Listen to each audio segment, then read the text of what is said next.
Lueroi's Pokemon Black and White 2 walkthrough, Part 9. Castelia, concrete jungle where dreams are made of. There's nothing you can't do. You're in Castelia. These streets will make you feel brand new. Big lights will inspire you. Let's hear it for Castelia City. Oh yeah, what's up guys? The long ship ride is finally over, and we have successfully sailed to Castelia City. There's a heart scale, by the way. Grab that right when you get into the city. And the only reason I sang that song is because Castelia City is based off of New York City, and you guys are about to figure out why, because this place is giant, filled with skyscrapers all over the place, and right when you get in, there's going to be a Harlequin that talks to you. And he just gives you a bicycle. Like, what a great thing for a guy to do. Just give the first random dude he sees a free bicycle. I mean, I don't know if Hugh got one of those when he walked up here 5 seconds ago, but I'm just glad I got myself a free bicycle. So I'm just going to take that and probably just go along my merry way, never talk to that dude again. Let's go heal really quickly. Alright, so you guys can probably guess, there's a lot of things to do here in Castelia City, and to make it as simple as possible, I'm, for starters, going to hop on my bike so I can go like 5 times as fast, and secondly, I'm just going to start off in the southmost area of Castelia, which is just the 5 main piers.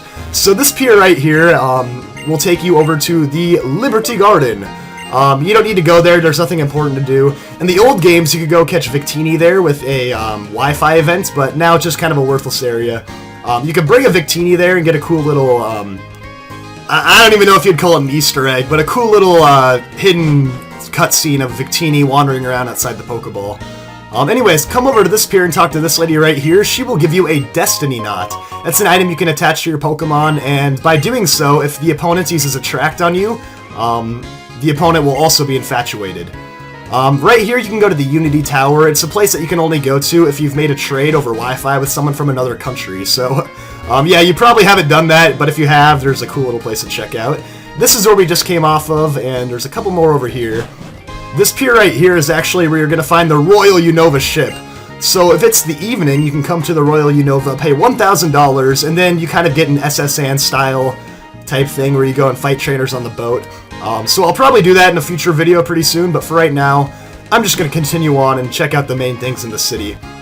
Finally, on the very right side over here, we have, I think it's called the Thumb Pier. This area serves of no purpose right now, but once you talk to a few people in Castelia, you'll actually get access to the Castelia sewers by taking this boat, and after you do that, you'll actually be able to go to the gym.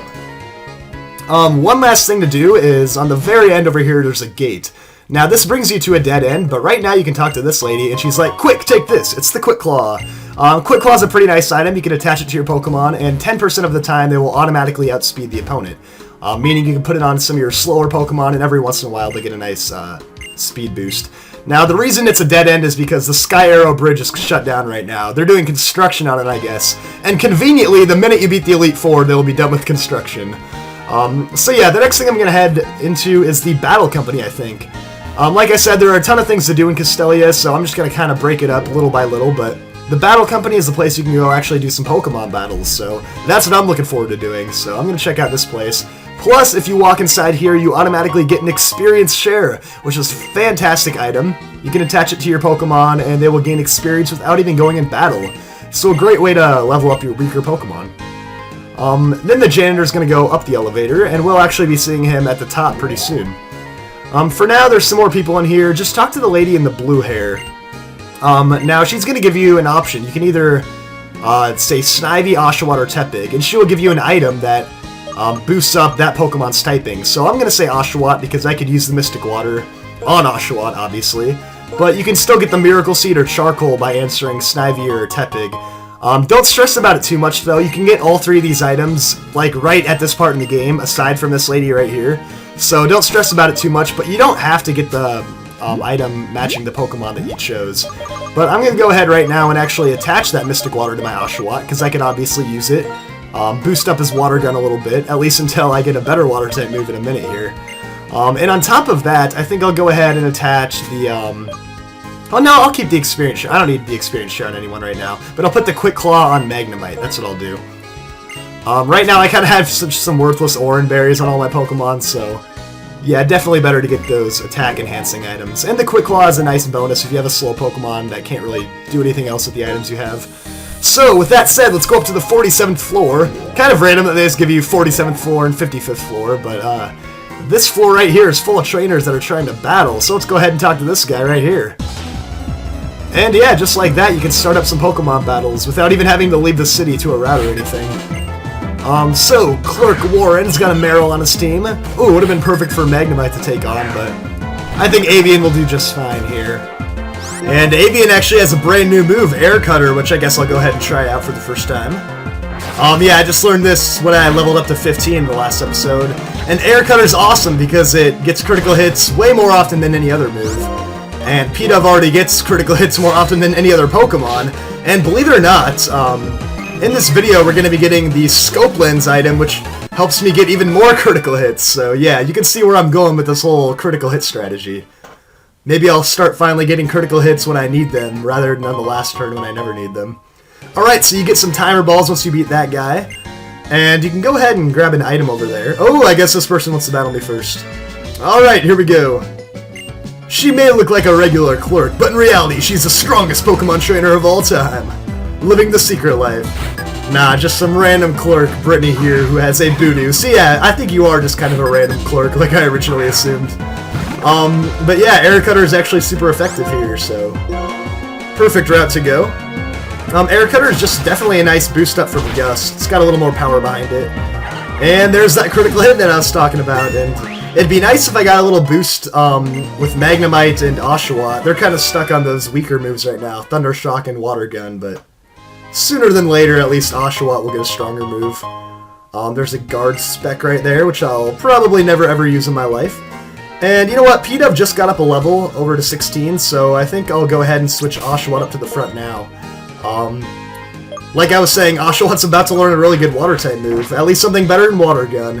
And Oshawott's also one level away from Evolution, so sounds like a perfect time to put him up front, so I can take care of all those things.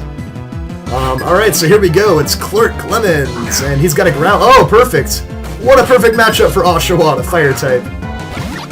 So yeah, Growlithe, which is, of course, a Pokemon you could have caught in the Verbank Complex. And a lot of people were hoping I'd use a Growlithe on my team, and I have to admit, Growlithe is an awesome Pokemon. A lot of potential with Growlithe, especially when you have a fully evolved Arcanine, but personally, since I was already catching a Magnemite in that route, I decided I'd pass. Plus, I use Growlithe way too frequently in this game, but I do plan to use a different Fire-type later on. So bam! There are some spoilers for all of you that love knowing about hints for my next team members. So there we go, Growlithe goes down, and not quite up to level 17 there, so I think we have one more trainer in here, actually, to get up a level and evolve. And we get some Quick Balls for defeating this guy. Now, Quick Balls are really nice, because if you use them on the first turn of a battle, they work 5 times as well as Pokeballs, which is awesome. I mean, Ultra Balls are only twice as good as Pokeballs, so you can see how awesome the Quick Balls would be when used right away. So yeah, we get the Quick Balls and the Quick Claw all in one video. Not bad. Anyways, here's Clerk Gilligan, and he has a Pidove of his own. And this will be the last Pokemon that goes down when I'm in Oshawott form. So pretty soon I will be completely evolved and have a new Pokemon. And you're gonna use Growl, alright. Good call there using Growl. I don't think I've used Growl once since I got my Pidove in this game. I mean, I usually always keep a move like Tail Whip or something on my Pokemon, just in case, you know. But I never really actually use them. Anyways, a couple water... It's really annoying. I mean, I even have the Mystic Water attached, and Water Gun is still a 3-hit KO, so it's definitely going to be nice to get this new Water-type move right here. So bam, there we go, level 17, which is the level that all 3 of the starter Pokemon have their first evolution, and we get Razor Shell, which is way better than Water Gun. Razor Shell is a physical attacking water move, and it has 75 base power, so yeah, compare that to 40 with Water Gun. Almost twice as powerful, which is awesome. Way better Water-type move. And on top of that, we get our awesome evolution. So, I just kind of realized now, every single time Peanut evolves, the nickname's going to be less fitting, because Peanut just seems like a, you know, cute little Pokemon. And then when I'm finally evolved into a Samurott, it will be like, what? That thing is called Peanut? It'll be kind of ironic. But, there we go, now we have a Duat, so... First evolution of the game, not bad. And of course, if you guys are new to Pokemon, whenever your Pokemon evolve, they get giant stat boosts all around. Sometimes they'll learn new moves, and yeah, it's just definitely a good thing to get your Pokemon evolved. This guy right here will give you the Scope Lens, which is an item I've been talking about. This item will boost up your critical hit ratio, and that is a perfect combination for my Pidove, who uses Air Cutter already and has a Super Luck ability. So now that I have the Scope Lens on Pidove, I will legitimately have a 33.3% chance of getting a critical hit. So like 1 out of every 3 times I'll get a critical hit when I use Air Cutter. That is pretty awesome.